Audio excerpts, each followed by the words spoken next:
Cuando era una joven de 20 años, fui testigo del momento en el que Srebrenica fue tomada por el ejército serbio. Para mí fue horrible porque era una traición de las Naciones Unidas, una traición de Europa, una traición del mundo. De repente, dejas de creer en todo lo que te enseñaron en la escuela, en los medios de comunicación sobre que los derechos humanos son importantes, en las promesas y en el peso de la ley. Te das cuenta que lo único que importa es la violencia. Desde ese momento me obsesioné con la historia de Srebrenica, porque nos dice tanto a nosotros hoy en día. Hace 5 años decidí hacer una película y me planteé qué ángulo iba a mostrar, porque es muy interesante políticamente. La historia de cómo pudo darse esa traición, pero opté por verlo todo a través de una persona.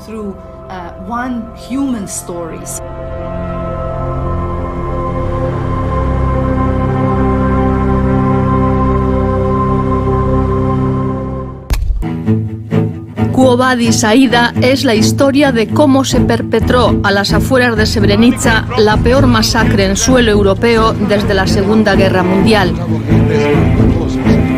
El relato a través de una traductora del batallón de UNPROFOR, Fuerzas de Protección de las Naciones Unidas en Bosnia-Herzegovina. ¿Dónde están tu hermano y tu padre? Se han quedado fuera. ¿Qué? ¿Están fuera? Los holandeses han cerrado la puerta. Aida es una profesora de instituto que intenta salvar a su marido y 2 hijos. Parte de los más de 8.000 varones asesinados a sangre fría a manos de tropas separatistas serbias de Bosnia al mando del general Ratko Mladic, el carnicero de Srebrenica.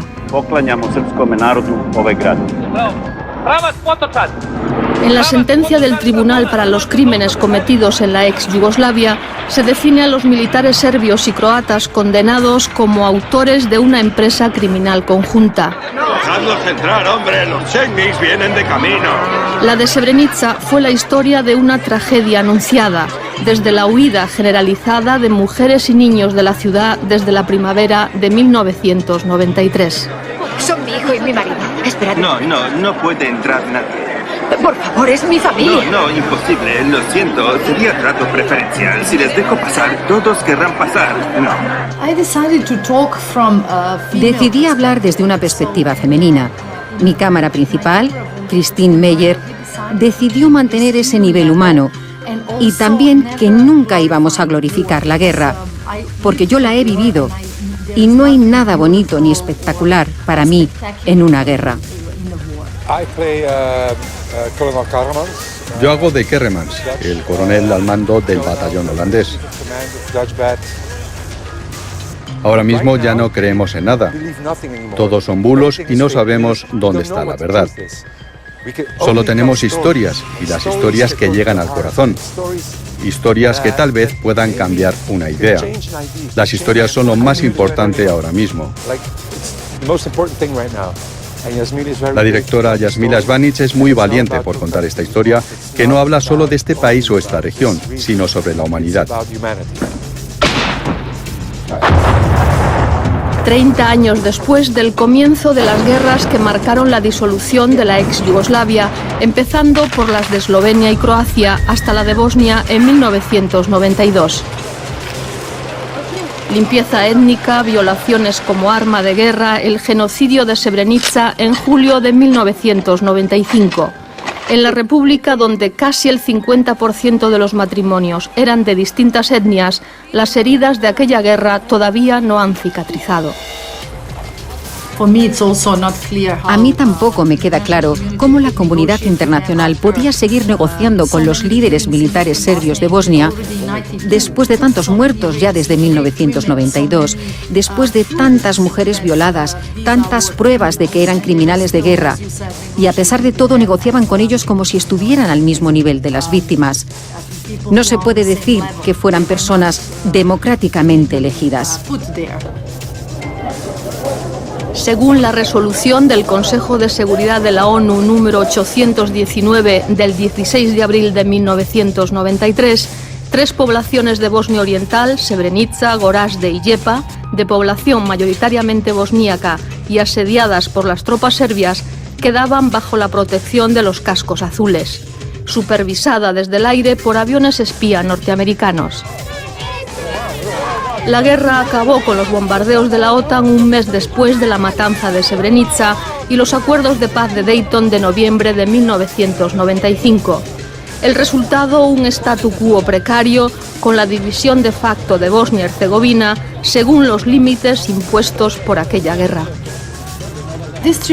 Los distribuidores en la República Srpska y en Serbia no quisieron distribuir la película. Así que tomamos la decisión de ponerla en plataformas de vídeo, de modo que la gente en Serbia y la República Srpska la pudieran ver. Estamos recibiendo reacciones muy buenas, especialmente de gente joven. Nos dicen que lo que les enseñaron en la escuela acerca de Srebrenica no les convencía mucho, que había algo que no encajaba en esa explicación.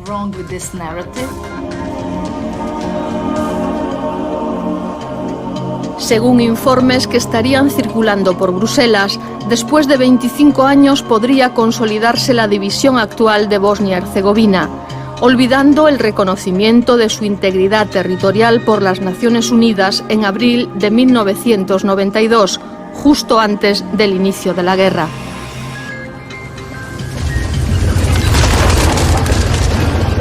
La película de Jasmila Svanich es la radiografía de un fracaso general cuyo eco todavía resuena.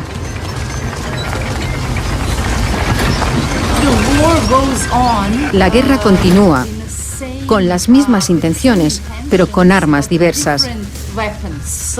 Las armas de hoy son no-papers y decisiones políticas. Si la Unión Europea está de acuerdo con cambiar las fronteras de Bosnia, significa que forma parte de un movimiento antimusulmán que es absolutamente fascista y creo que sería terrible para Europa. Terrible. Les estallaría en la cara como un boomerang.